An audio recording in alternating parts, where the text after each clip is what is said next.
কোন দিশে অসমৰ অৰ্থনীতি চলিছে। মুখ্যমন্ত্ৰী মহোদয়ে হাল এৰি খেল খেদা এটা অৱস্থালৈ গুচি গৈছে।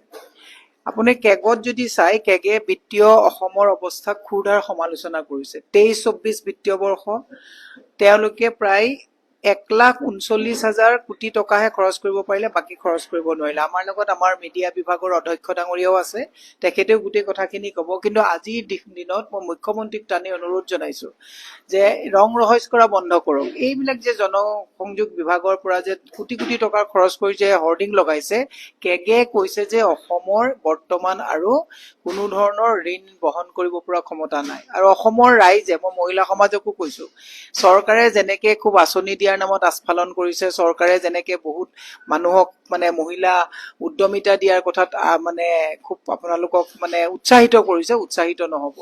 অহা 26 মাৰ্চৰ পিছৰ পৰা আপোনালোকে কেনেকে ঋণ পৰিশোধ চৰকাৰৰ কৰিব লাগিব, তাৰ কাৰণে আমি সকলো সাৱধান হোৱাটো প্ৰয়োজন। আৰু মুখ্যমন্ত্ৰীক কৈছো, ডাঙৰ ডাঙৰ হৰ্ডিং লগাই আৰু ধাৰত অসমীয়া মানুহক ধৰুৱা নকৰিব।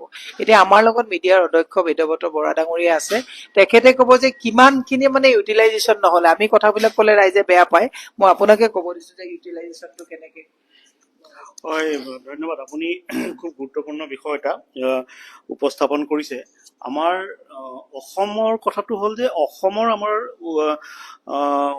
নিজৰ উৎপাদন একো নাই। আমি বেলেগৰ পৰা আনিব লাগে, বেলেগ ৰাজ্যৰ পৰা আনিব লাগে। আমি খুব কম পৰিমাণৰ ৰয়েলিটি পাওঁ পেট্ৰল, কয়লা এইবিলাকৰ পৰা, খনিজাত সামগ্ৰীৰ পৰা।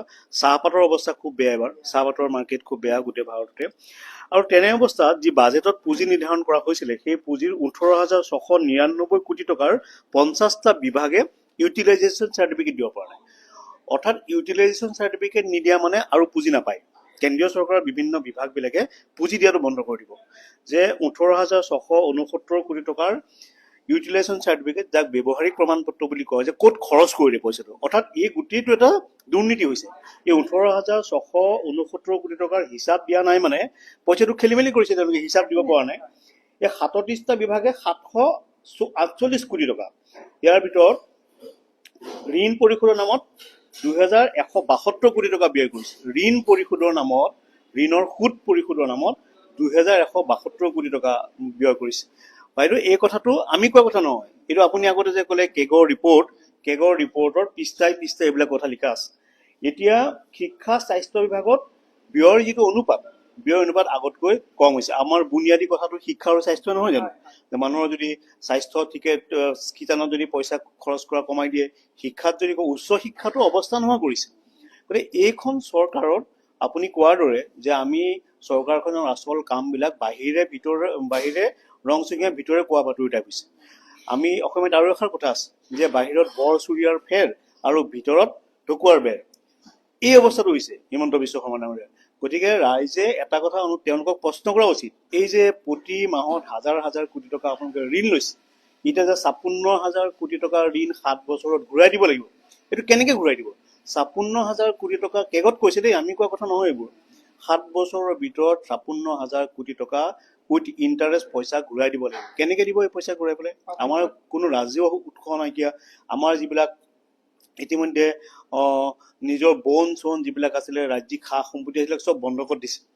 গতিকে এই বন্ধকত আমি ৰাজ্যখন চলি আছো। অৰ্থাৎ আমাৰ কেগৰ ৰিপৰ্টত, কেগটো কেন্দ্ৰীয় চৰকাৰৰ এটা প্ৰতিবেদন, কেন্দ্ৰীয় চৰকাৰৰ এটা বিভাগে দিছে যে অসমে 18,669 কোটি টকাৰ খেলি মেলি কৰিছে, তেওঁলোকে ব্যৱহাৰিক প্ৰমাণ পত্ৰ দিব পৰা নাই, আৰু সেই গোটেই পইচাটো ঘুটুলা হৈছে। এটা আমি অসমৰ ৰাইজক এইটোৱেই ক'ব বিচাৰিছো যে আপোনালোকে সা সুবিধা, চৰকাৰী হিতাধিকাৰী সকলো আঁচনি লওক, কিন্তু প্ৰশ্নবিলাক কৰক যে এই 18,669 কোটি টকাৰ হিচাপ কিয় দিব নোৱাৰিলে কেন্দ্ৰীয় চৰকাৰক?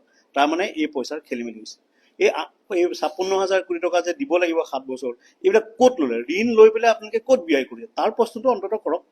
তেতিয়া আপোনালোকে গম পাব যে কিমান ফাঁকি ফুকা আৰু কিমান মানুহক মিছা প্ৰতাৰণা কৰি চৰকাৰখন চলি আছে। মোৰ ক'ব লগা এইখিনিয়ে বাইদেউ, যদি আপুনি কয় কিবা। আৰু ক'বলৈ নাই, মই সেইটোৱে কৈছো, মুখ্যমন্ত্ৰীক কৈছো হাল এৰি খেল খেলা বন্ধ কৰি এটা শুদ্ধ অৰ্থনৈতিক নীতিৰে অসমখন পৰিচালনা কৰক। অসম ইতিমধ্যে দ্বাৰত লুটপুট হৈছে, গতিকে আৰু যাতে ধৰুৱা কৰি থৈ আপুনি আমাক নিধৰুৱা নকৰে, তাৰ কাৰণে মই সকলোকে আহ্বান জনাইছো। ধন্যবাদ।